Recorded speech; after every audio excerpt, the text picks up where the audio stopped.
saudara-saudara dan saudari yang senantiasa mendapatkan rahmat ilahi.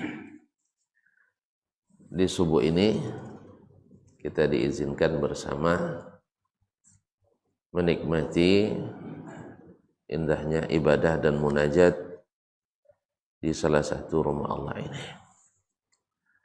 Semoga langkah kita dimulai dengan keikhlasan dan disudahi dengan amalan yang diterima dan ampunan dari Allah Tabaraka wa Ta'ala.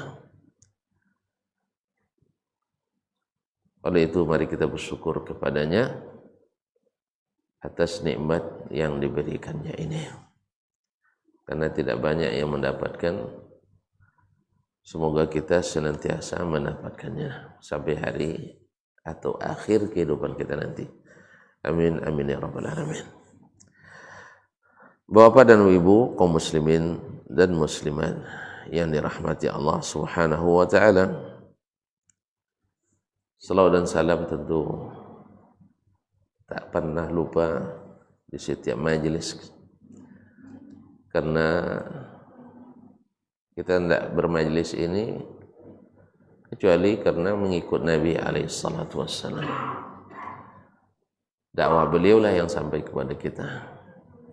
Beliaulah yang mengajarkan ilmu ini kepada kita. Oleh sebab itu jasa baiknya sentiasa dikenang oleh kita. Tentu sebaik-baik doa untuknya yang langsung diajarkan oleh Allah kepada kita untuknya.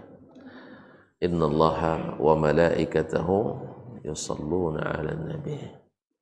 Ya ayyuhalladzina amanu sallu 'alaihi wa sallimu taslima. Wahai sesungguhnya Allah dan para malaikatnya berselawat kepada Nabi. Wahai orang-orang beriman, berselawatlah kepadanya dan ucapkanlah salam sebanyak-banyaknya. Allahumma salli wa sallim wa barik wa zid wa an'im ala abdika wa rasulika Muhammad wa ala alihi wa sahbihi ajma'in. Wa ba'du. Bapak dan ibu-ibu kaum muslimin dan muslimat yang hadir di Masjid Nurul Yaqin Pekanbaru ataupun yang menyaksikan melalui media dimanapun berada, semoga Allah senantiasa menguatkan kita dengan pemahaman yang benar dan dikuatkan mengikutinya, dijauhkan dari yang salah dan dikuatkan pula untuk meninggalkannya. Kita kembali bersama kajian sifat salat Nabi alaihi salatu wassalam. Artinya kita dalam salat ini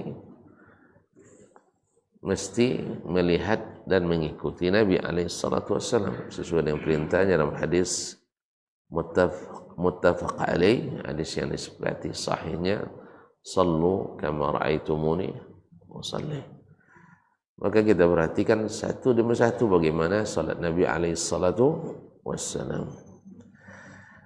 Di antara yang sudah kita pelajari sebelumnya tentang salat dalam keadaan berdiri atau dalam keadaan duduk atau dalam keadaan berbaring. Sudah kita kaji bersama bahwa hukum asalnya salat itu dilaksanakan dalam keadaan berdiri. Wa qumu lillahi qanitin. Berdirilah kalian dalam salat dalam keadaan khusyuk kepada Allah Subhanahu wa Ta'ala. Dan ada kalanya dibolehkan kita untuk tidak berdiri dalam melaksanakan salat tersebut karena uzur syar'i. Karena ada alasan yang syar'i. Dan sudah kita bahas pula bila imam berdiri, imam tidak bisa berdiri, makmum bisa berdiri, bagaimana pula hukumnya? Contoh yang disebutkan dalam hadis-hadis Nabi sallallahu alaihi wasallam kemudian dijelaskan oleh para ulama kita Maka kita juga sudah dapatkan bahwasanya pada asalnya jemaah mengikuti imam. Bila imam duduk, maka jemaah duduk. Sebagian ulama mengatakan, enggak, kalau imam tak bisa berdiri, dia harus undur diri, diganti dengan yang sanggup berdiri. Mulai dari baik uzurnya dari sejak awal salat ataupun sedang salat. Ini pendapat Imam Malik rahmatullahi taala alaih. Pendapat Imam Malik. Sedangkan pendapat Imam Syafi'i rahimahullah, kalau masing-masing sesuai dengan kemampuannya. Imam sanggup duduk, makmum sanggup berdiri, maka imam tetap duduk dan makmumnya salat berdiri. Cuman kena dengan hadis Nabi innama ju'ilal imamu liyutamma bihi. Imam itu untuk diikuti. Kalau dia salat duduk, duduklah. Salat berdiri, berdirilah. Maka oleh sebab itu wallahu alam yang yang sebaik-baik solusi dalam keadaan ini apa yang disebutkan oleh Imam Malik rahimahullah, yaitu yang sakit atau imam yang tak sanggup berdiri, maka dia undur diri. Jadi tidak ada dituntut oleh mazhab Syafi'i, tak pula dituntut oleh mazhab Hambali. Semuanya sepakat mengatakan boleh, yaitu sebab imam berdiri, makmum berdiri. Wallahu taala alam. Kemudian masuk pada masalah orang yang kemarin salat dalam kapal misalnya, yang dikhawatirkan kalau dia berdiri jatuh. Sudah kita katakan, maka dia salat dalam keadaan sesanggup mungkin. Wattaqullaha mastata'tum, takutlah kepada Allah sesuai dengan kemampuan yang kalian miliki. Sudah kita bahas pula tentang orang yang salat di dalam pesawat terbang yang tidak memungkinkan dia untuk berdiri. Misalnya bahkan menghadap kiblat saja payah. Kalau pesawatnya jet pribadi mungkinlah. Penumpangnya berapa orang jet pribadi? Ada pernah masuk? Nah, yang pernah masuk? Enggak juga ya, sama kita rupanya senasib. Kalau jet pribadi mungkin bisa dia, karena orangnya sedikit, walaupun tempatnya sempit bisa berganti-ganti. Tapi kalau pesawatnya pesawat jumbo kata orang kita, yang isinya 400 lebih, bahkan ada yang 500 lebih penumpang, bahkan ada yang 600 lebih penumpang, ya di mana dia nak salat? Ya sebanyak itu dalam keadaan berdiri. Walaupun misalnya kalau di Saudi Airlines itu ada musallanya di dalam pesawat. Tapi musallanya jangan terbayang musalla kayak musalla kita. Ya. Musalla yang muat untuk 3 orang sekali salat.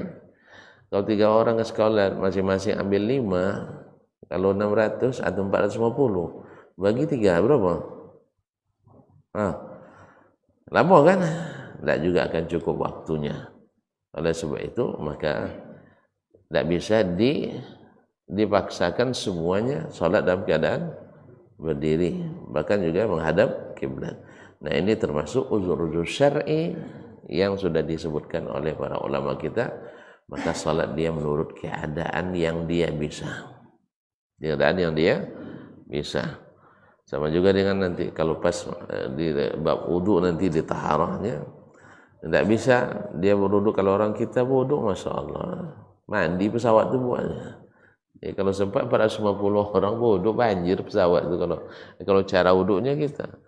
Maka sekarang sudah dibuat orang semprot ya, spray, semacam spray, dan itu disemprotkan ke tangan, lalu kita membasuh tangan tapi tidak menetes ke bawah, paling menetes tempias lah, semacam tempias.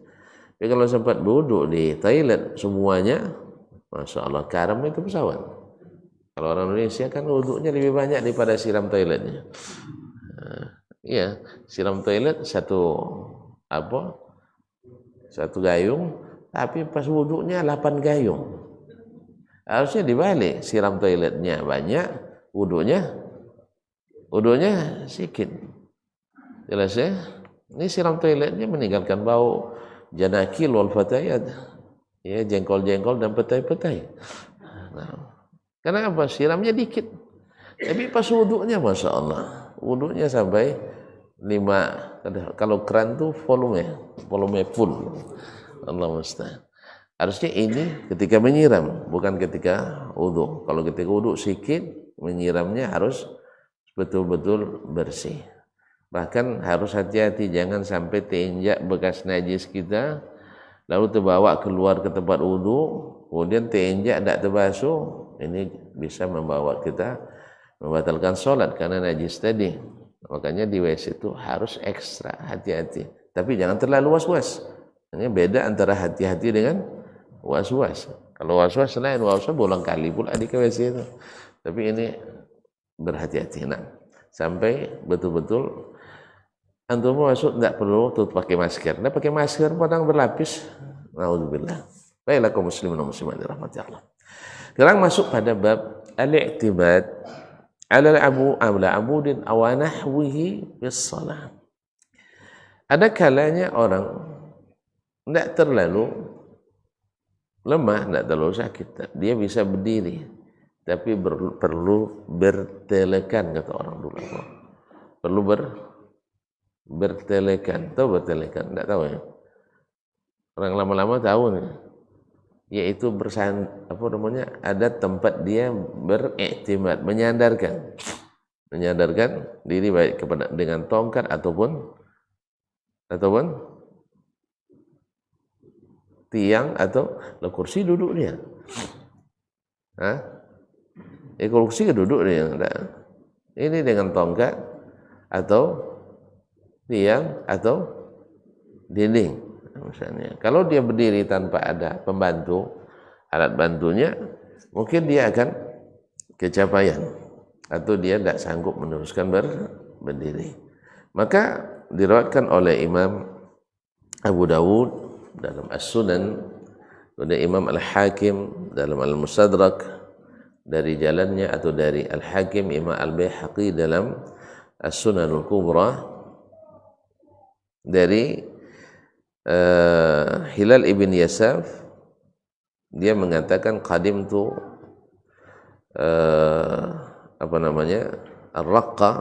Ini sabab urutnya hadis yang akan disebutkan oleh Syekh di sini, yaitu saya meringkas hadisnya, walamma asanna sallallahu alaihi wasallam wa kabira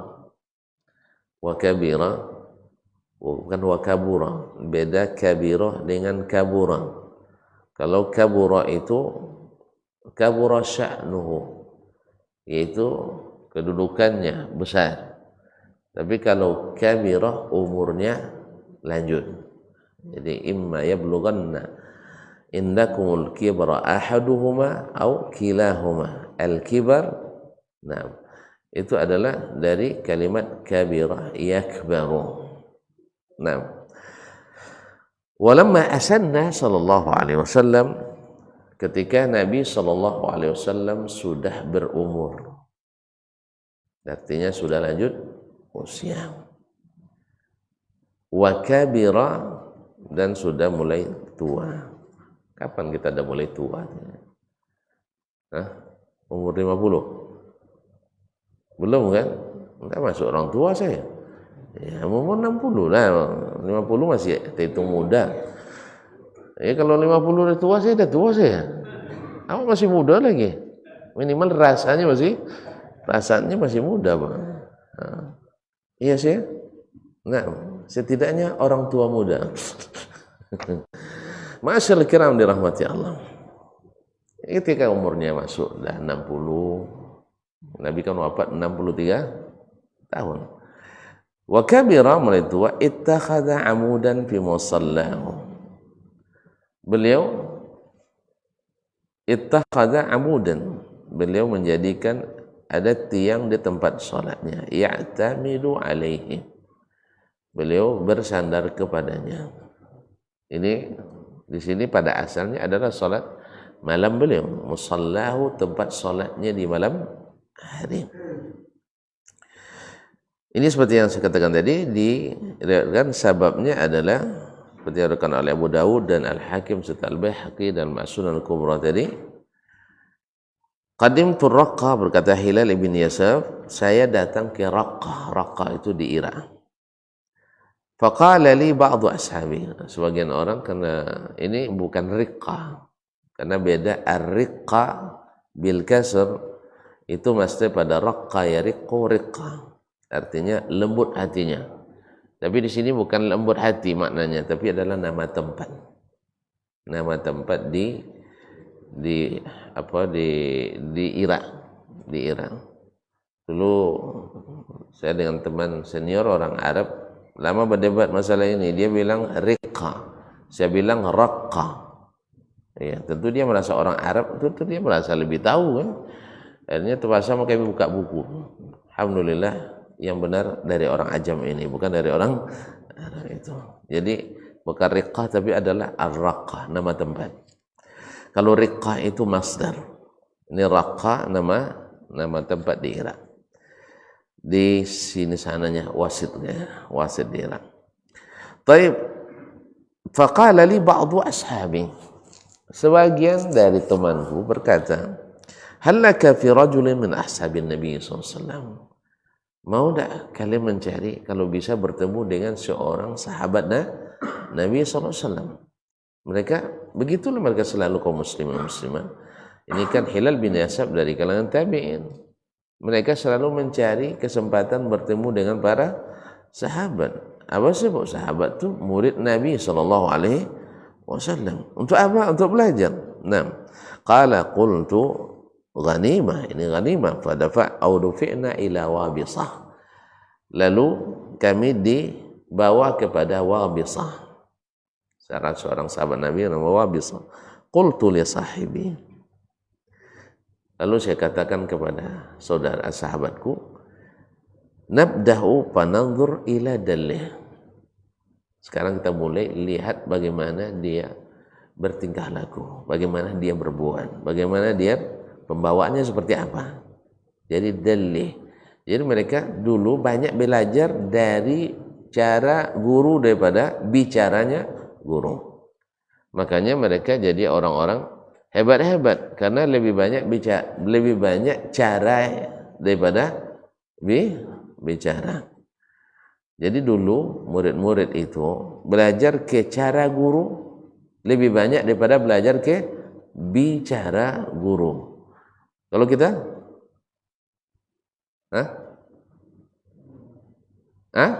kita lebih banyak bicaranya daripada caranya. Makanya ceramah kita hari ini panjang-panjang.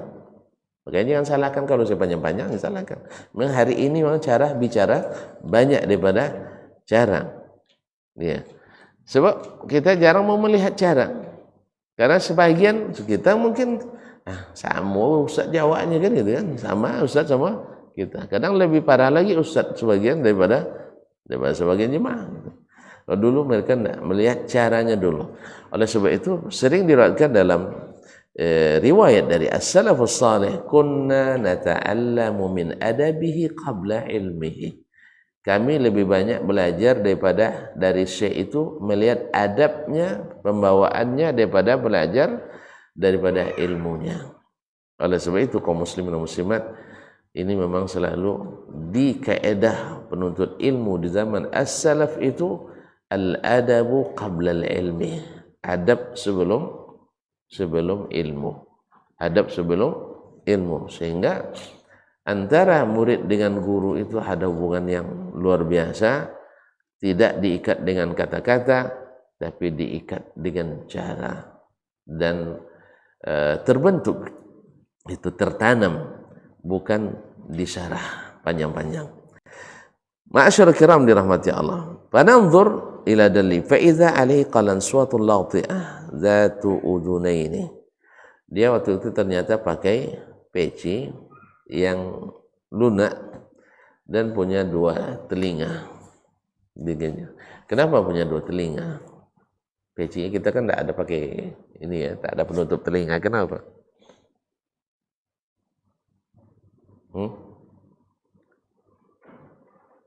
karena tidak pernah pakai jadi tidak tahu kenapanya ya. Karena di sana musim panas atau musim dingin. Kalau musim dinginnya telinga harus ditutup. Telinga harus ditutup. Kalau enggak nanti bisa, kalau tak tahan kita dingin bisa mengeluarkan darah. Makanya telinga itu ditutup. Demikian juga hidung, mulut. Ya, tentang kalau umrah musim dingin pernah. Umrah aja belum pernah, Ustaz gimana tahu aja nih. Misalnya. Umrahnya belum Ustaz ya? Sudah pernah umrah? Belum? Minta tolong sama jemaah nih suruh umrah kan saya gitu ya. Kaum muslimin dan muslimat dirahmati Allah. Umrah misalnya musim dingin. Kalau sebaiknya jangan ada yang terbuka dari hal-hal yang sensitif, yang mudah pecah-pecah. Tumit misalnya. Sering pakai kaos kaki dan pakai apa namanya itu? Lotion ya. Apa namanya? Pelunak. Pelembab. Itu pantas itu pelembab. Itu gitu aja enggak pernah pakai pelembab. Ini ada pelumas, ada pelembab, ada pelicin, ada pelancar, ada kan banyak P-nya itu Ini namanya apa tadi? Pelembab. Pelembab. Nah, bibir juga kalau ternyata jenis bibir kita jenis yang kering cepat juga sebaiknya juga sering ditutup. Makanya pakai masker itu di musim dingin juga dianjurkan itu. Sebab bisa saja mimisan dan bisa juga pecah-pecah bibir kita. Makanya pakai peci yang menutup telinga tadi. Qultu afwan wa burnusu khazzin akbar. Dia juga memakai burnus dari benang. Burnus itu adalah jubah yang ada kepalanya. Jubah yang ada penutup kepalanya. Ini biasa dipakai oleh orang-orang dari Afrika Utara, yang masuk Afrika Utara seperti Libya, orang Tunis, Maroko. Mereka kalau pakai jubah kan ada yang penutup kepalanya. Tapi sering tidak dipakai di saat dibutuhkan. Itu namanya burnus. Namanya burnus. Kalau yang begini namanya kamis. Begini namanya kamis. Lapis yang dipakai lagi nanti namanya jubah. Kalau kita kan semuanya jubah. Asal panjang ke bawah namanya jubah. Enggak apa-apa. Ya, yang penting paham aja istilahnya. Ada lagi namanya qiba nanti. Qiba itu adalah kalau kita semacam rompi. Tapi rompi di Arab yang dinamakan qiba itu sampai ke bawah. Kalau kita kan hanya di atas dan seterusnya. Ini pakaian-pakaian orang dulu. Taib burnus akbar.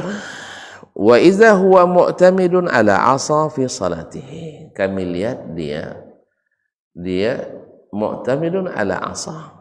Dia bersandarkan pakai tongkat ketika salatnya. Salat dalam keadaan bertongkat. Faqulna ba'da an sallamna. Nah, lalu kami tanyakan setelah kami ucapkan salam kepadanya, kenapa salat pakai apa tadi?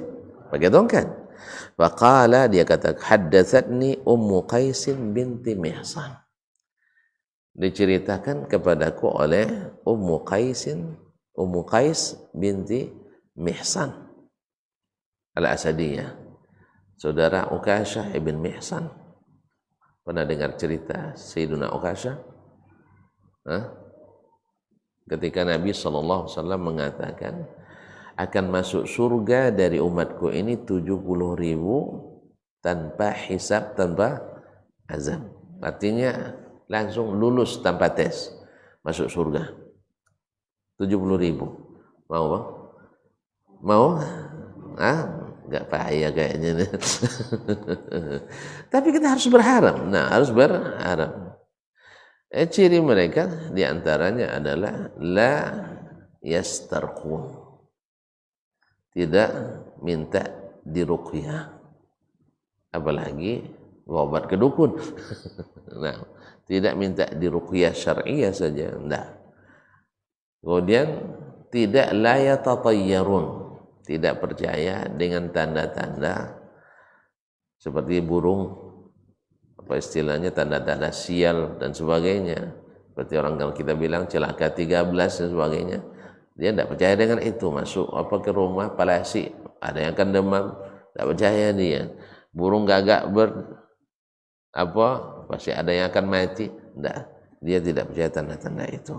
La yatatayyarun, karena itu tidak ada pengaruhnya. Ma'asyiral kiram dirahmati Allah. Kemudian wa ala rabbihim yatawakkalun, mereka benar-benar tawakal kepada Allah. Mendengar hadis ini, Ukasyah langsung nunjuk tangan, Rasulullah, tolong doakan saya masuk. Nah, gitu ya. Tolong doakan saya masuk. Nabi katakan, doakan Nabi, awa anta minhum. Kamu termasuk insyaallah. Cuman ada lagi menengok kawan masuk, yang lain minta pula, ya Rasulullah, doakan saya juga. Kata Nabi SAW, sabaqaka Ukasyah. Kamu sudah didahului oleh Ukasyah. Kuotanya habis. Kaum muslimin dan muslimat dirahmati Allah. Kuotanya habis. Maksudnya apa namanya? Kan ada kelebihan yang Allah berikan, siapa yang cepat. Siapa cepat dapat, siapa dapat. Kalau hanya ikut-ikutan, berarti azabnya kurang. Nah, maka kita ini memang tidak boleh terlambat. Bila dapat atau dapat sesuatu ilmu, jangan diundur-undur lagi. Dapat berimpak sekarang, jangan besok. Dapat sholat sunat sekarang, jangan besok. Dapat zikir doa sekarang, laksanakan, jangan besok. Besok aja lah. Tidak jadi tuh. Pokoknya asal beragama ini banyak pikir, ragu. Kalau ragu tidak maju. Begitu? Ya Pak? Mau ikut tidak? Pikir-pikirlah dulu. Jadi pada umumnya tidak jadi karena ragu. Ya kita bisnis ya, pikir dulu. Tidak juga jadi. Rekreasi ya, rekreasi pun pikir dulu. Juga tidak jadi. Nikah lagi ya. Atau lebih banyak pikirnya itu, rata-rata enggak akan jadi. Nah, ma'asyiral kiram dirahmati Allah. Lalu dia katakan, hadatsatni Ummu Qais binti Mihsan al-Asadiyah, saya diceritakan oleh Ummu Qais binti Mihsan, anna Rasulullah sallallahu alaihi wasallam lamma asanna wa hamala al-lahm ittakhadha 'amudan fi musallahu ya'tamidu alaihi. Nabi SAW ketika sudah mulai berumur dan badannya sudah mulai agak gemuk sedikit, ya, wa hamal al-lahm, sudah banyak nampak dagingnya, berarti kan sudah agak gemuk sedikit.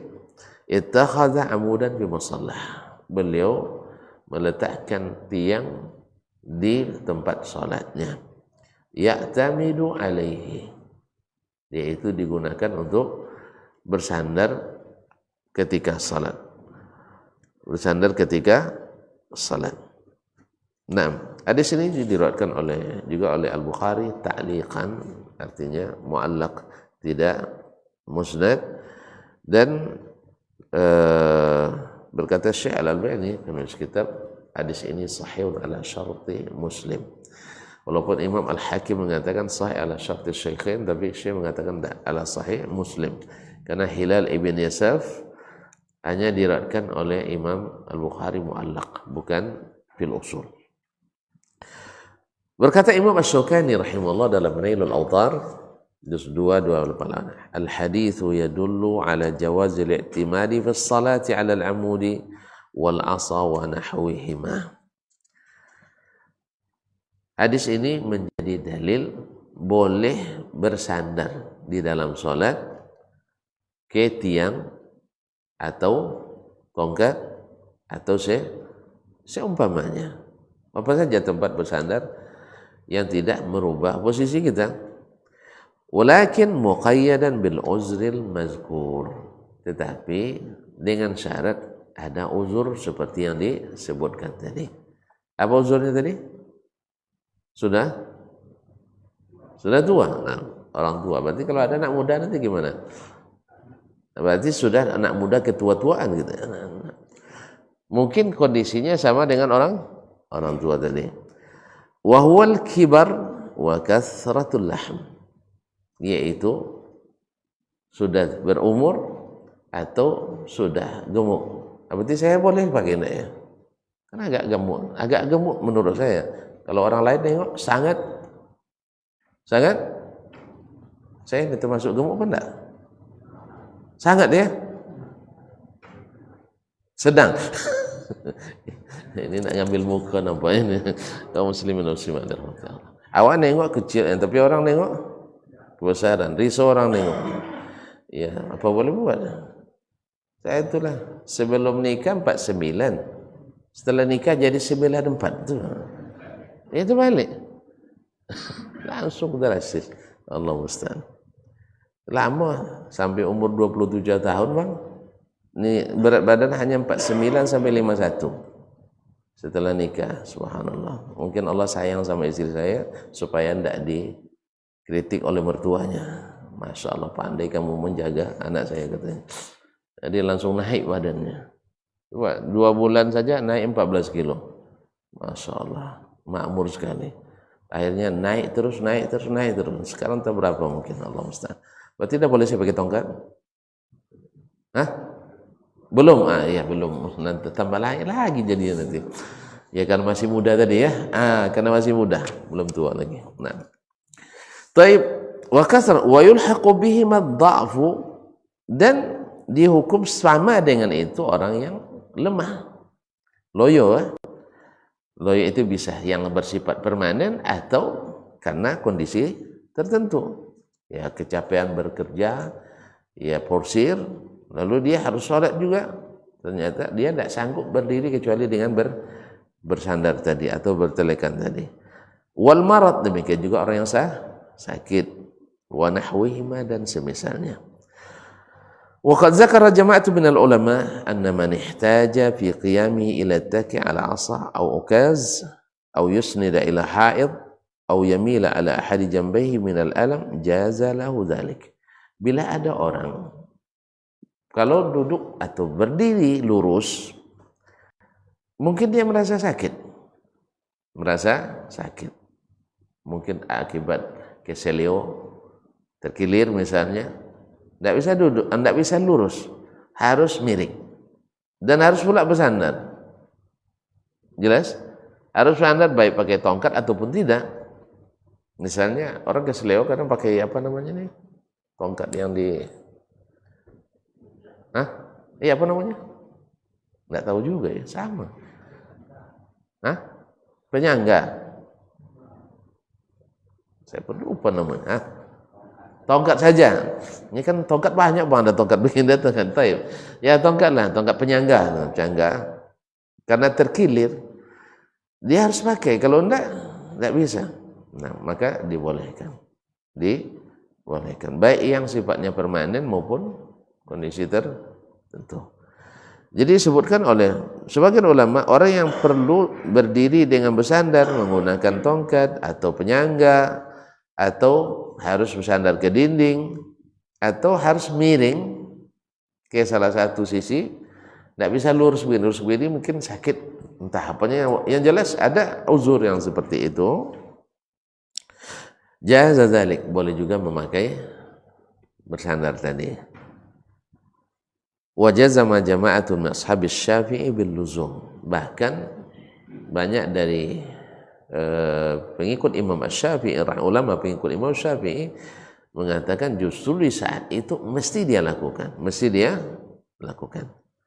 Apa sebab? Sebab kalau dia lakukan dia tidak akan khusyuk karena menahan sakit. Orang yang menahan sakit itu tidak akan khusyuk. Makanya menahan lapar menjelang sholat kan juga tidak dianjurkan. Menahan buang hajat dalam sholat juga tidak dianjurkan. Maka termasuk dibolehkan seseorang untuk makan dulu sebelum sholat kalau sudah dihidangkan. Atau kelaparan sekali. Ya gimana dia nak sholat? Bunyi terus ininya. Naik asal lambungnya. Maka orang seperti ini dianjurkan untuk makan dulu. Nah, demikian juga dengan orang yang menahan sakit dalam sholat, maka dibolehkan memakai sesuatu yang menghilangkan rasa sakit yang mengganggu tadi. Sakit yang mengganggu tadi. Wallahu a'lam. Wa ada mujawazil qu'ud ma imkanil qiyam al i'timad. Bahkan mazhab Syafi'i mengatakan tidak boleh duduk kalau masih bisa berdiri pakai alat bantu tadi atau dengan bersandar. Jadi tidak boleh duduk kalau masih bisa berdiri walaupun pakai alat bantu. Wa mimman nass ala jawaz istimad fi salat Imam Malik, di antara ulama yang secara terang-terangan mengatakan boleh bersandar dalam salat adalah al-Imam Malik rahimahullah. In syaa'a i'tamad wa in syaa'a lam ya'tamid. Kalau dia perlu mau dia beriktimad artinya bersandar, kalau dia mau tidak. Wa kana la yaqra i'timad. Bahkan beliau secara mutlak tidak menganggap makruh memakai alat bantu berdiri tadi. Wa qala dzalika ala qadri ma yartafiqu bihi, sesuai dengan yang sangat memudahkan baginya. Falyanzur ma huwa arfaq bihi falyasna'hu. Hendaklah dia lakukan yang paling mudah baginya, dia lakukan itu. Tentu saja yang maksud oleh Imam Malik wallahu alam sesuai dengan apa yang dia katakan di tempat lain, bahwa adz-zahir yuridu bidzalika nafilah, maksudnya dalam salat sunat. Karena Nabi asalnya tadi i'timad ketika salat sunat. Kenapa salat sunat? Karena salat sunat itu panjang pada umumnya. Kalau salat wajib kan pendek kan? Tadi aja subuh yang harusnya panjang juga kan pendek juga tadi. Amma yang tasa'alun enggak sampai tamat kan? Sudah itu habis alam nasrah. Ya. Jadi kalau seharusnya kan di subuh itu al-mufassal. Nah, kalau yang tadi kelas-kelas maghrib itu. Kelas-kelas maghrib. Kalau di subuh ini ya seperti al-munafiqun misalnya atau al-hasyr dan sebagainya. Sampai tamat. Jangan dibagi itu. Tapi yang lain sudah itu aja kepanjangan Ustaz katanya. Itu saya dari sering dikomplain sama jemaah. Iya ya. Tentu rupanya komplain ya, bukan imam masalahnya. Rupanya itu jemaah yang sering komplain. Betul itu. Saya juga di sana saya sampaikan pengurus, kok pendek sekali subuhnya bilang. Nah, banyak juga jemaah yang kok cepat sekali komatnya sih bilang. Soalnya jemaah banyak juga yang ini apa boleh buatlah. Memang harus mempertimbangkan jemaah juga. Tapi pas saya yang jadi imam saya panjangkan dikit, udah boleh yang komplain. Mungkin takut dalam hati aja. Akan lagi atau mungkin kasihan Ustaz kan sekali-sekali cuma katanya. Sekali-sekali. Jadi saya merasa tidak akan terlambat, tapi terlambat juga sampai di sini. Katanya hak azan diundur 8 menit. Iya, betul. Hah? Kayaknya enggak tuh. Di jam saya 40, di jam sini 39 azannya. Hah? 20 ya dari awal azan ya. Nah. Baik, enggak, tapi berarti tidak jadi dulu 8 jam. 8 menit. 8 jam, 8 menit. Ala kulli. Saya sudah mencoba. Dari jam 4 sudah bangun tadi, Pak. Tapi tetap juga setelah lambat sini. Itu takdir betul itu. Ya, saya jam 4 saya sudah wudhu tadi, sudah bangun. Tapi tetap juga salah saya bukan. Nah. Baik. Kemudian wa ammal ittika 'alal isri fajaizun fil nawafil. Adapun seperti yang dikatakan oleh Al-Qadhi Iyad, seperti dinukil oleh Imam An-Nawawi dalam Al-Majmu', adapun bersandar 'alal isri dengan tongkat fajaizun fil nawafil bittifaqihim. Boleh dalam salat-salat sunat disepakati oleh ulama ini. Illa manukil Ibnu Sirin min karahatihi, kecuali yang dinukil dari Ibnu Sirin yaitu Muhammad ibn Sirin, ulama tabi'in yang disebut sebagai afdalut tabi'in oleh sebagian ulama. Afdalu at-tabi'in, ulama tabi'in yang paling utama, ada yang menyebut Ibnu Sirin, Muhammad ibn Sirin al-Basri. Tapi yang paling banyak menyebutkan adalah Sa'id ibnul Musayyib. Beliau menganggap dia makruh. Wa amma fil mara'id, adapun dalam salat-salat wajib, famanahu Malikun wal jumhur. Imam Malik melarangnya dan demikian juga sebagian besar ulama. Wa qalu man i'tamada ala 'asa aw ha'id wa nahyu bihaitsu yasqut law zala lam tasihha salatuhu. Siapa yang sepenuhnya bersandar dalam salat wajib, andainya kalau sandarannya ditarik dia jatuh, ini salatnya tidak sah. Salatnya tidak sah. Tentu saja yang tanpa uzur tadi, tentu saja yang tanpa uzur. Kalau sudah ada uzurnya, seperti orang sakit tadi dan sebagainya, ini sudah selesai pembicaraan tadi. Ini masalahnya orang yang tanpa uzur dalam sholat sunat diberikan rukhsah tadi. Tapi kalau sholat wajib enggak. Tapi sholat sunat di sini kan timbang-timbang juga lah. Kalau sholat sunat zuhur cuma 2 menit, masa pakai bersandar juga. Sholat sunat zuhur misalnya berapa menit? Rata-rata lah. Rasa-rasa aja berapa? 2 menit kan? Perlu pakai sandaran juga. Tentu banyaknya ini di salat malam karena Nabi SAW meletakkan fi musallahu tadi. Baik, wa qara'al bihaqi an al-Hajjaj an Atha kana ashabu Rasulullah SAW yattaki'un al-'isi fi shalah. Sahabat-sahabat Rasulullah SAW dulu bersandar memakai tongkat dalam salat, maksudnya salat sunat tadi. Adapun salat wajib tadi dikatakan kalau sudah ada uzur yang membolehkan. Tapi kalau salat sunat secara umum mereka membolehkan untuk ittika, dan tentu saja yang paling afdal adalah tidak memakai alat bantu berdiri. Wallahu taala alam. Baik. Sudah habis waktu kayaknya.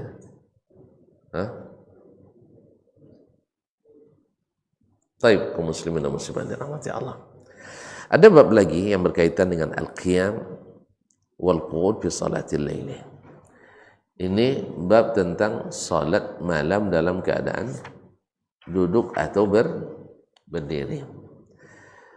Wa kana sallallahu alaihi wasallam, Rasulullah sallallahu alaihi wasallam salat di malam hari tawilan. Panjang sekali. Kalau nak tahu panjangnya seperti diceritakan oleh Abdullah ibn Mas'ud radhiyallahu taala anhu. Beliau salat masuk rakaat pertama secara Al-Fatihah membaca surat Al-Baqarah. Saya kira di akhir Al-Baqarah beliau akan rukuk lagi. Ternyata tambah lagi surat Ali Imran. Sampai selesai pula. Anda kira dia sudah akan rukuk selesai Ali Imran. Masuk lagi surat An-Nisa. Jadi kaum muslimin dan muslimat sampai selesai surah An-Nisa baru rukuk di rakaat pertama. Rukuknya kalau sahabat juga menceritakan rukuk Nabi itu hampir sama lamanya dengan berdirinya. Berarti salat kita panjang pun enggak? Kepanjangan salat kita. Salat kita kelebihannya, lebih-lebihnya aja. Iya, kita kan ambil satu rakaat amanar rasulu bima unzila ilaihi min rabbih minun sampai fansurna alal qaumil kafirin. Alhamdulillah satu rakaat selesai, ya kan? Habis itu rakaat kedua antara qul ya ayyuhal kafirun atau qul huwallahu ahad. Itulah salat kita. Kalau begitu perlu juga duduk salatnya. Nah, makanya di sini Nabi SAW yusalli lailan tawilan qa'iman. Beliau salat malam dalam keadaan panjang berdiri. Wa lailan tawilan qa'idan. Salat pula malam panjang dalam keadaan duduk. Wa kana iza qara'a qa'iman raka'a qa'iman. Bila beliau membaca ayat dalam keadaan berdiri, rukuknya juga dalam keadaan berdiri. Wa idza qara'a qa'idan raka'a qa'idan. Apabila dia membaca ayat dalam keadaan duduk, maka beliau juga rukuk dalam keadaan duduk. Itu bedanya rukuk dalam keadaan berdiri dengan duduk, tahu kan? Dicontohkan. Rukuk dalam keadaan itu bahasa buka dalam keadaan berdiri Saya tidak suruh ruku sholat nih, ruku contohnya. Nah, Allah. Itu ruku dalam keadaan berdiri. Kalau ruku dalam keadaan duduk, nah begini.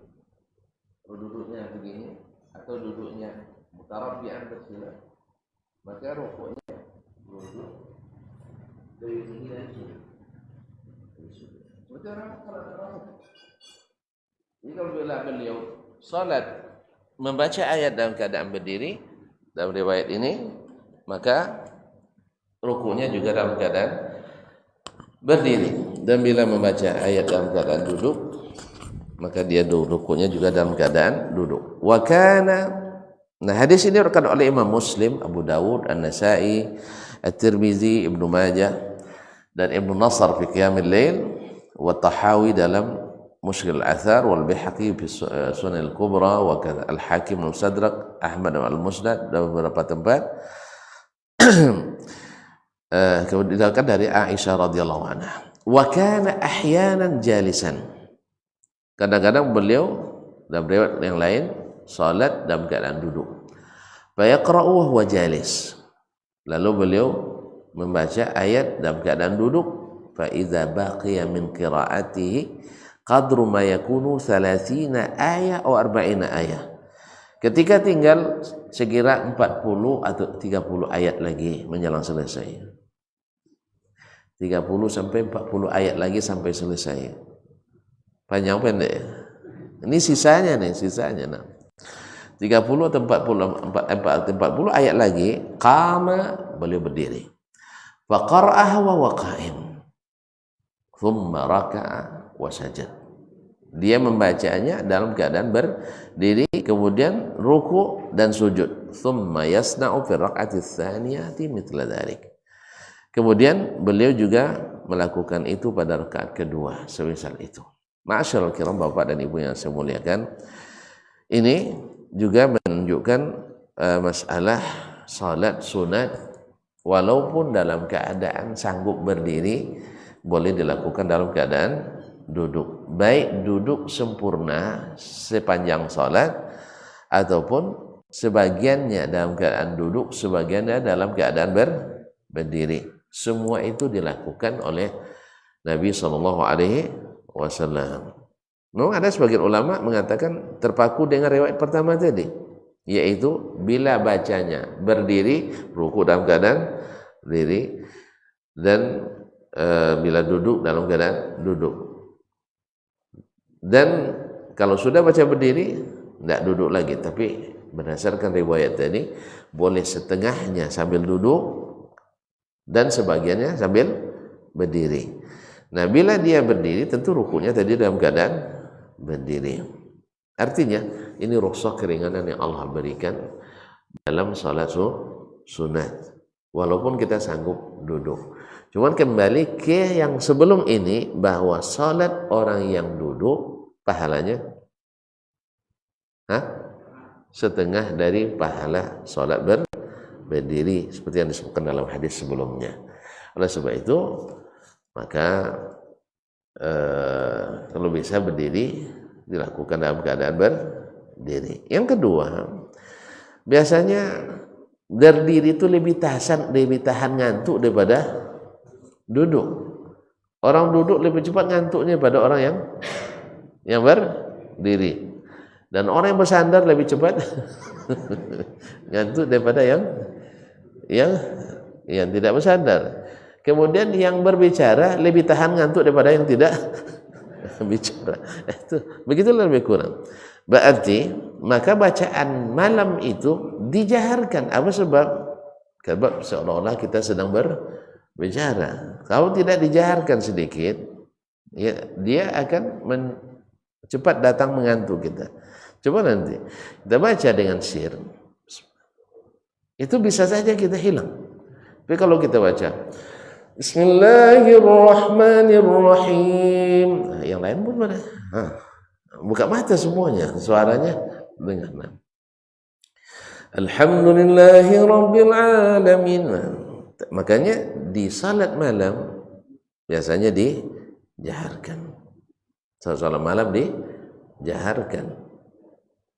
Apa sebab? Sebab malam tu cenderung mengantuk. Ya, sebab seharian kita bekerja tadi. Seharian kita banting tulang mencari penghidupan. Ya wajarlah kita minta istirahat. Dan Allah juga jadikan malam sebagai waktu wa ja'alna al-laila libasa wa ja'alna naumakum subata. Waktu malam itu dan sebaik-baik tidur kan lebih awal. Nabi SAW menganjurkan tidur lebih awal. Makanya kalau tidak ada kerja lagi, tidur aja langsung. Nanti bangun lebih awal. Nah, cuman itulah. Kalau macam kami ini, cuma nak tidur di awal waktu sampai pulang tadi baru jam 12 ya dia. Hampir 12 ya pulangnya. Habis itu nak baca-baca lagi menjelang ini. Jam 1 baru tidur, jam 4 dah bangun lagi. Cuma tetap juga terlambat, Pak. Itulah yang saya dapat, Pak, gimana caranya? Nampaknya saya harus sewa tempat tidur di sini nanti nih kalau malam Ahad keempat itu. Cuma tidak terlambat lagi. La haula wala quwwata illa billah. Ya, Pak ya. Baik, barangkali sampai di sini kajian pada pagi ini. Nah, silakan. Assalamualaikum warahmatullahi wabarakatuh.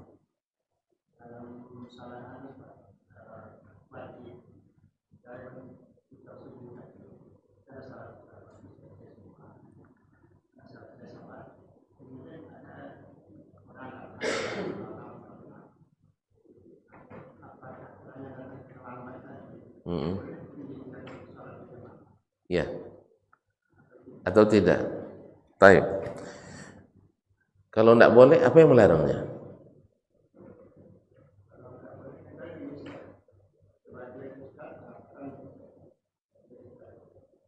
Iya, makanya saya tanya. Yang tentu hukum asalnya boleh apa tidak?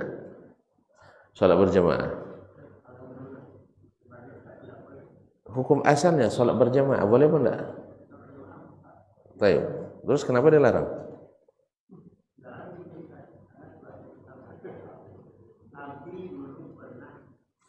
Assalamualaikum.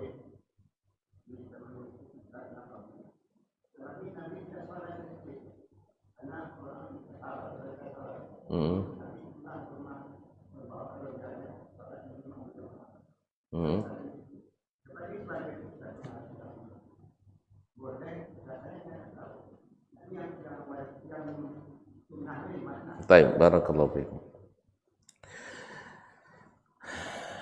Riwayat yang sahih dan sharih tidak menyebutkan bahwa pernah terjadi salat berjamaah berulang di masjid Nabi di masa Nabi SAW. Jelas ini poin pertama. Tidak ada riwayat yang sahih dan sharih pernah terjadi di masa Nabi salat berjamaah 2 kali di masjid, di dalam masjid yang sama. Nah, ini yang pertama.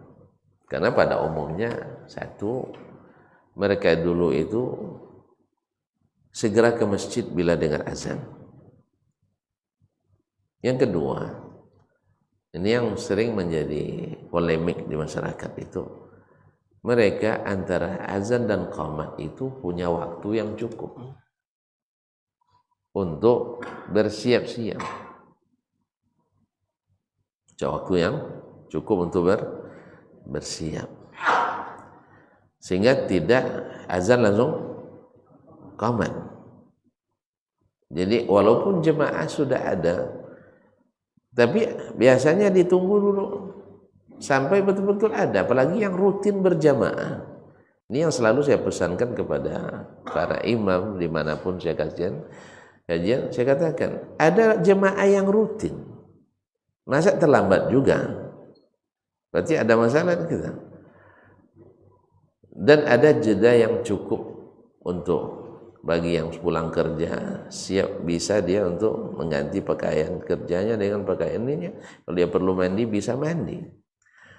Makanya untuk itu Nabi SAW berikan harapan-harapan besar bagi yang menunggu. Apa yang menunggu? Sudah sebutkan kemarin kan? Orang yang menunggu salat dapat pahala salat. Yang kedua, orang yang menunggu salat didoakan malaikat. Mana yang lebih harap kabulnya? Doa malaikat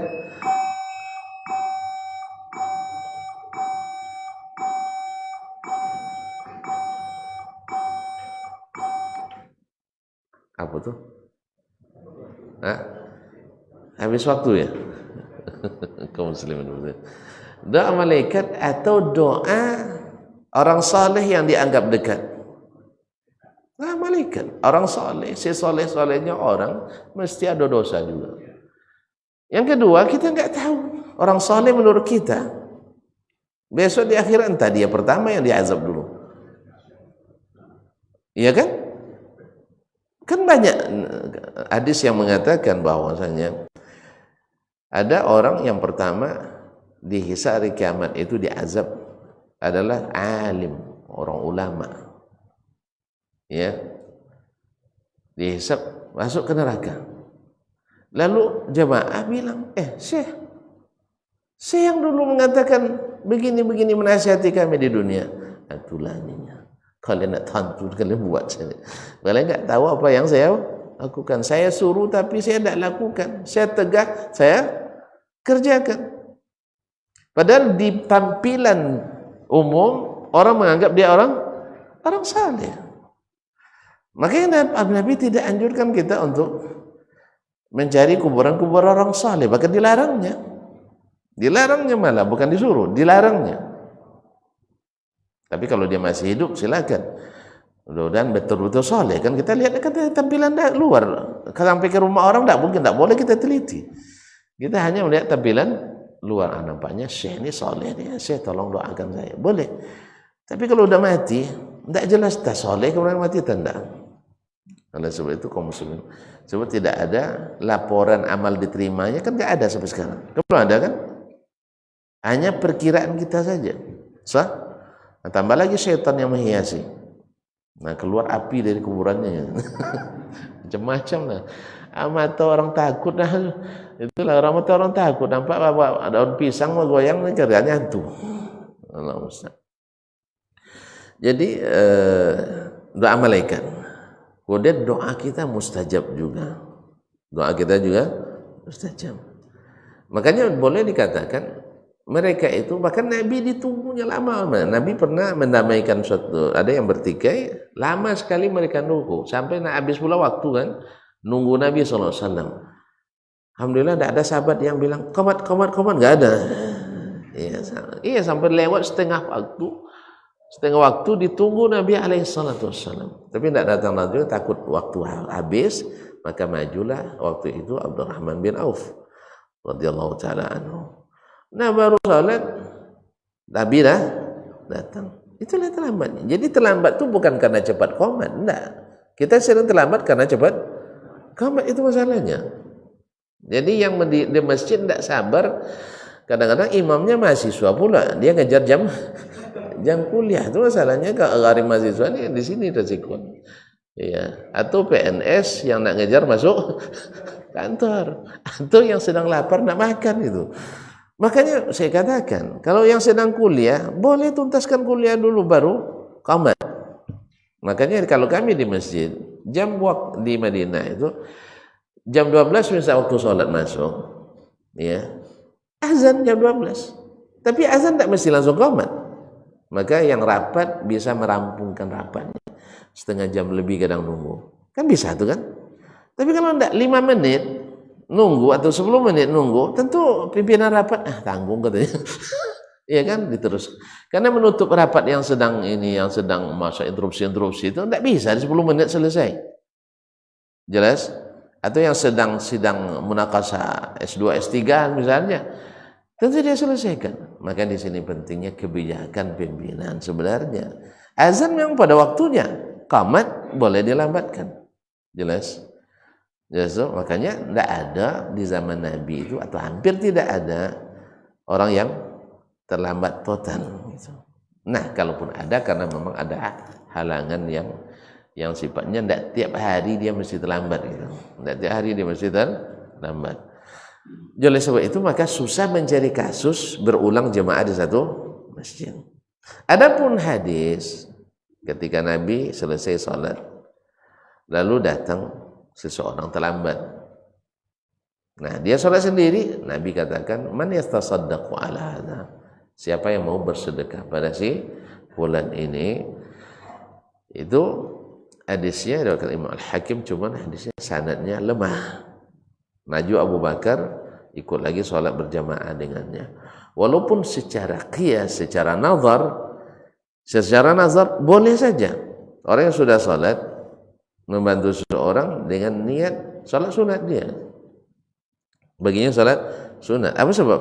Nabi SAW pernah sholat di Mina berjamaah. Datang dua sahabat. Mereka karena sudah sholat di kemah masing-masing, kan musim haji nih, dia sholat di kemah masing-masing, mereka tidak ikut sholat. Kata Nabi SAW, kenapa kalian setelah selesai ya, kenapa kalian tidak ikut sholat tadi? Katanya kami dah sholat tadi sendiri-sendiri di kemah. Maka Nabi katakan, iza sallaituma, kalau kalian sudah sholat, thumma ataitumal jamaah, kemudian datang sholat berjamaah, fasalliya, maka ikutlah sholat kembali. Yang tadi bagi kalian jadi jatuhnya sunat. Jelas? Nah, tapi sholat berjamaah, bukan ulang sendiri. Kalau ulang sendiri haram pula. Ya, kalau orang sholat yang sudah sah itu bukan dianjurkan, justru diharamkan. Sholat yang sudah sah tidak boleh diulang. Jelas Pak? Jelas tuh? Nah, kalau seandainya itu dibolehkan, maka secara nazar, secara teori kiasnya ya, bahwasanya orang yang sudah sholat boleh menemani orang lain sholat dengan niatnya bagi dia sunat. Di sini juga didapatkan bahwa orang yang niatnya antara imam dengan makmum berbeda, sah berjamaahnya. Jelas? Karena yang satu niatnya wajib, yang satu niatnya sunat. Boleh. Makanya di malam tarawih Ramadan misalnya, di bulan Ramadan sempat misalnya kita isya tidak keterkejar, maklum apalagi di kota-kota seperti ini, ya kan, macet, tidak disangka-sangka rupanya macet. Orang lebih banyak sholat tarawih di jalan daripada di iya, di akhir Ramadan kan lebih banyak di jalan orang daripada di masjid. Nah, terlambat pula kita temu imam sudah sholat tarawih, maka ikut imam. Nah, cuman masalahnya seperti yang saya bahas dulu, masih ingat? Kalau empat rakaat sekali salam, ini repot jadinya. Tidak bisa kita ngikut. Soalnya tahiyat atau syahud awalnya nanti kapan? Nah, makanya yang sharih dan lebih kuat ya berdasarkan dalil, tidak yang sah tidak sah kajian ini. Yang sahih lebih kuat adalah dua rakaat sekali salam, supaya yang terlambat pun bisa menyempurnakan isyaknya dengan berjamaah tadi. Jelas? Kan agak sulit juga buat keputusan. Merubah kebiasaan itu. Jadi kaum muslimin. Kemudian di saat ulama membahas masalah, kan kemarin kita bahas Nabi Sallallahu Alaihi Wasallam di waktu sakit kemarin. Masih ingat hadisnya? Nabi masuk sholat setelah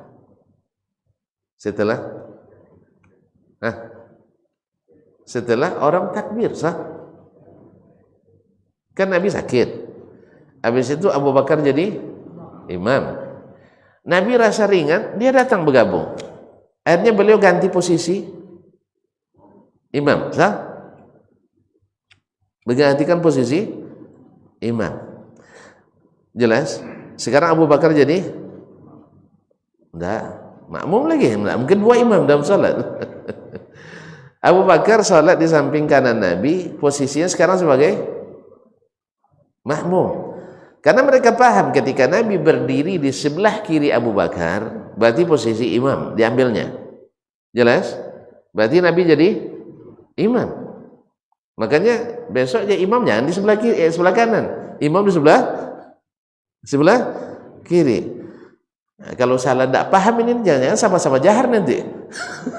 Ya, kalau sempat tidak paham nih mana posisi imam masih makmum pas membaca Al-Fatihah, yang satu Bismillahirrahmanirrahim, yang satu tidak jahar Bismillah, Alhamdulillahirabbil alamin, bersawudin.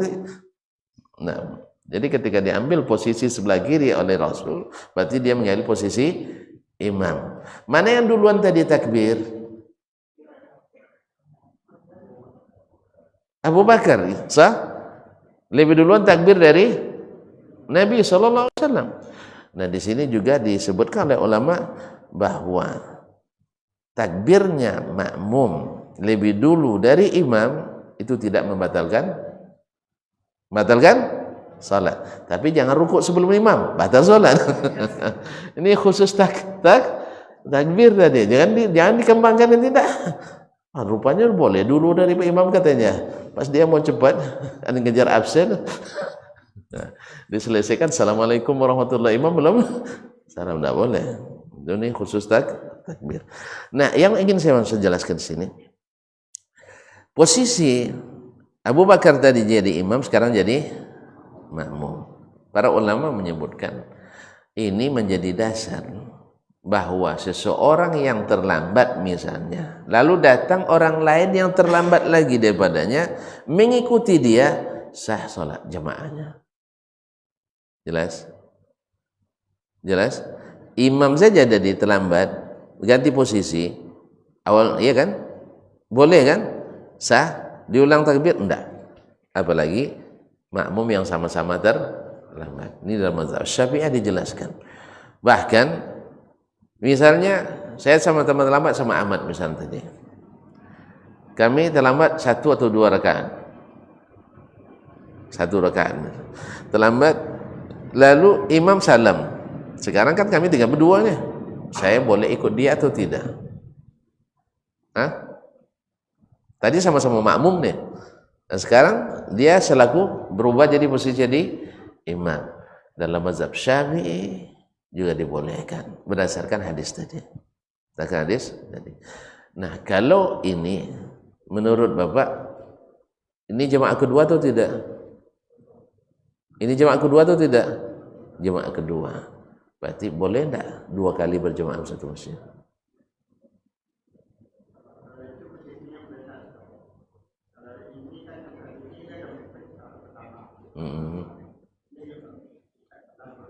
Baik. Ya.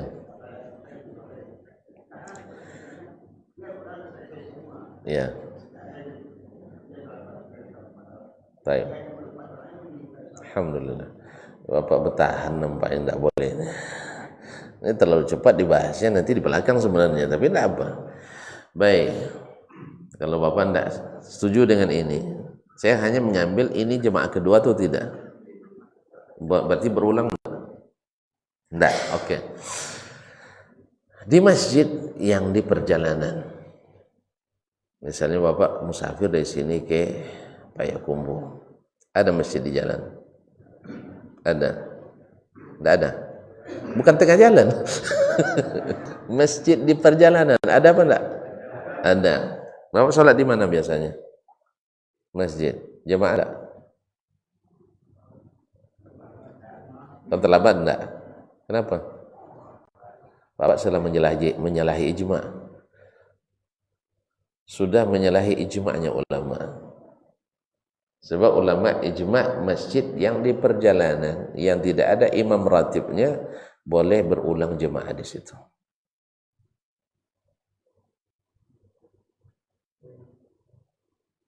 Nampaknya sedih nampaknya sekarang. Andainya aku tahu lebih dulu ya. Jangan takut, Pak. Ibnu Umar juga dulu pernah bersedih seperti itu. Ketika Ibnu Umar dulu jarang dia pergi ke kuburan ngantar ke jenazah. Sampai dia mendengar hadis dari Ummu Al-Mu'minin atau Ummu Atiyah mengatakan, siapa yang menyalakan jenazah sampai disolatkan dapat pahala 1 qirat. Dan siapa yang menyolatkan jenazah sampai ke kubur dinyalakan jenazah sampai dikuburkan dapat 2 qirat. Ditanya oleh Abu Hurairah, seperti apa qirat Rasulullah? Qirat itu seperti gunung Uhud. Apa kata Abdullah bin Umar? Waduh, sudah sia-sia kan banyak sekali selama ini. Akhirnya sejak itu dia laksanakan. Nah, jadi ini masjid di perjalanan yang tidak ada imam ratibnya. Seperti di bandara kan tidak ada imam ratibnya, bukan masjid yang di luarnya, yang di dalam. Jemaahnya bertukar terus enggak? Tukar terus. Jadi selama ini tidak jemaah. Alhamdulillah, berulang kan? Tadi tidak kata Bapak, sekarang sudah ulang. Cuman ini. Hah? Takut dibilang rugi. Nah, misalnya Bapak kalau di sini ke Payakumbuh di mana biasa mampir salat? Masjid Pangkalan yang besar itu. Nah, itu ada masjid, ada imamnya itu. Berarti tidak jemaah lagi. Kau terlambat. Enggak. Karena tadi pengaruh oleh pendapat tadi ya. Ya kan pengaruh oleh pendapat tadi kan. Nah, alasannya tidak sahih di zaman Nabi berulang satu jemaah. Taib. Tapi setelah Nabi ada tak berulang jemaah? Alhamdulillah. Ini jelek-jelek begini sering jadi imam Masjid Nabawi nih Pak. Lebih khusus lagi jemaah Masjidil Haram. Tapi jemaah terlambat. Jadi Pak kalau pergi umrah terlambat sholat di Masjidil Haram, sendiri-sendiri sholatnya.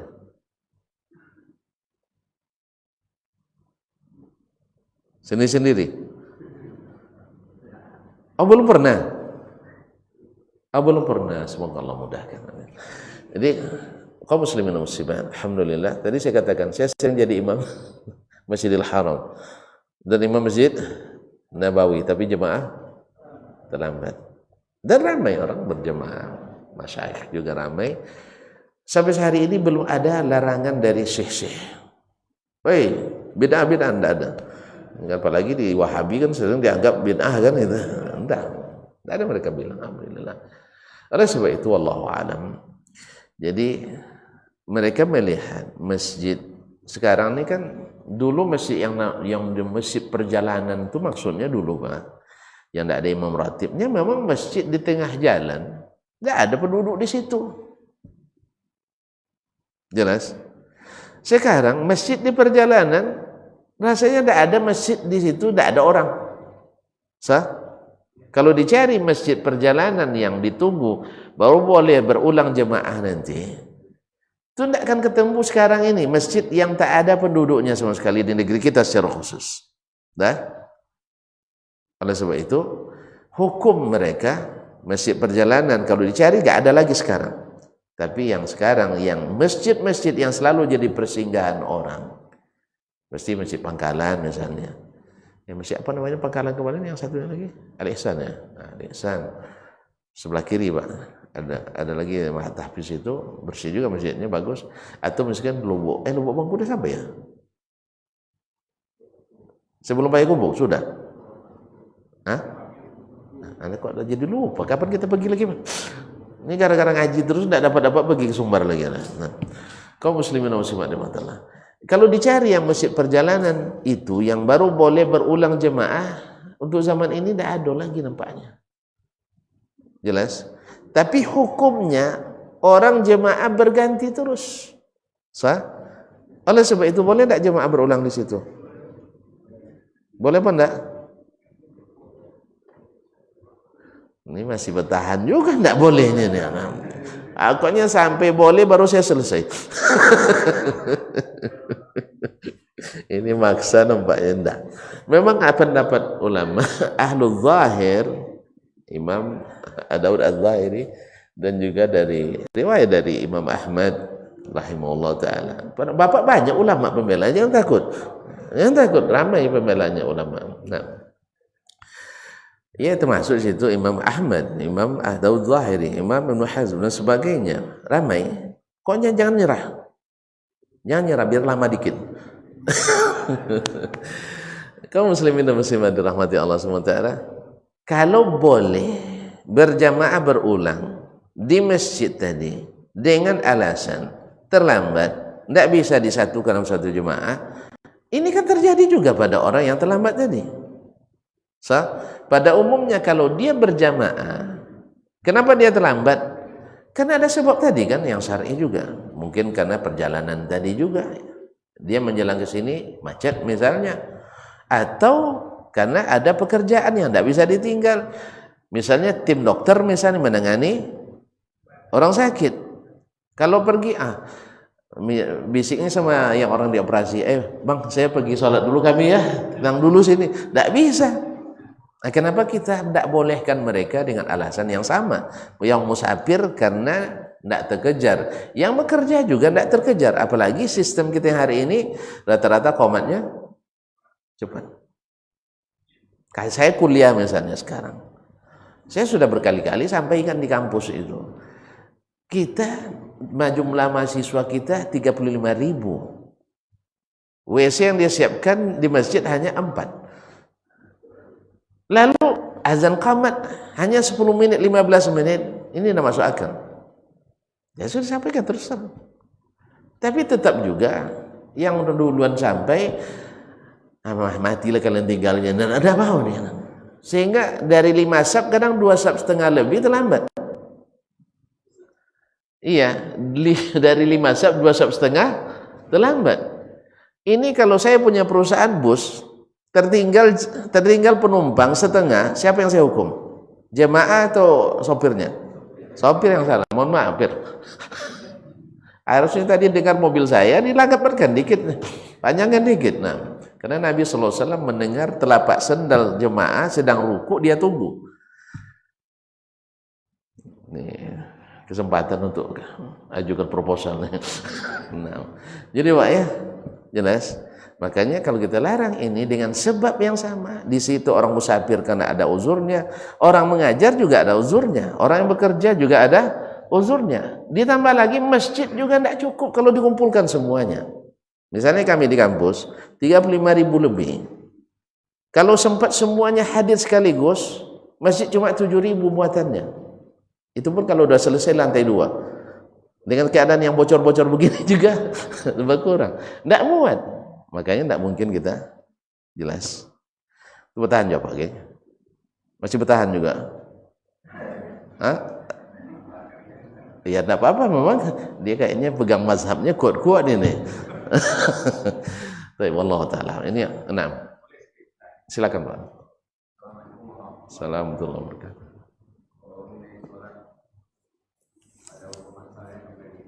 Afwan?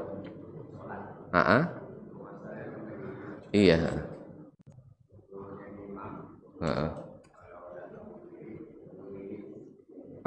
Itu menurut mazhab Malik aja, Pak.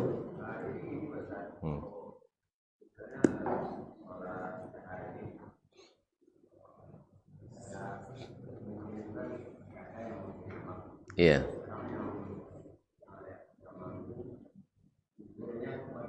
Iya. Iya. Iya. Boleh kalau dia memang hak jadi imamnya, dia yang patut jadi imam boleh. Nah, bahkan kan tadi kalau merujuk kepada pendapat sebagian ulama, sampai duduk pun dia tidak bisa berdiri kan boleh sebenarnya. Cuman kita ambil yang aulanya tadi, yang bisa mengeluarkan khilaf, keluar dari khilaf gitu, sehingga yang makmum tak ada satupun yang ragu. Jelas Pak? Misalnya kan sekarang kalau mazhab Hambali duduk imam, makmum ikut duduk. Ternyata di situ ada Maliki, dia tidak mau dia duduk. Kan itu masalahnya. Iya kan? Di situ ada Syafi'i, tidak mau dia duduk. Oleh sebab itu supaya tidak bertikai ini orang. Makanya saya katakan mazhab Imam Malik dalam bab ini lebih aula. Artinya imam yang tak sanggup berdiri, dia undur diri. Itu aja. Anda ada lagi imam, apa boleh buat? Tidak ada emas bungkal di asal. Kalau tidak ada lagi imam kecuali dia, makanya Nabi kan waktu itu imam kan ya Rasulullah SAW. Tidak bisa digantikan dengan yang lain. Makanya Nabi SAW tetap jadi imam walaupun dalam keadaan duduk. Cuma terjadi perbedaan riwayat tadi antara Nabi suruh duduk, dan ada juga di masa akhir hayat Nabi duduk, Abu Bakar berdiri, makmum yang lain berdiri. Ternyata juga tidak diwajibkan seperti itu. Wallahu ta'ala. Nah. Baik, terima kasih dan mohon maaf sampai di sini. Sampai jumpa kembali insyaallah pada bulan hadapan. Semoga bermanfaat. Lebih dan kurang mohon dimaafkan. Wallahu taala alam wa sallallahu ala nabiyina Muhammad wasallam. Wassalamualaikum warahmatullahi wabarakatuh.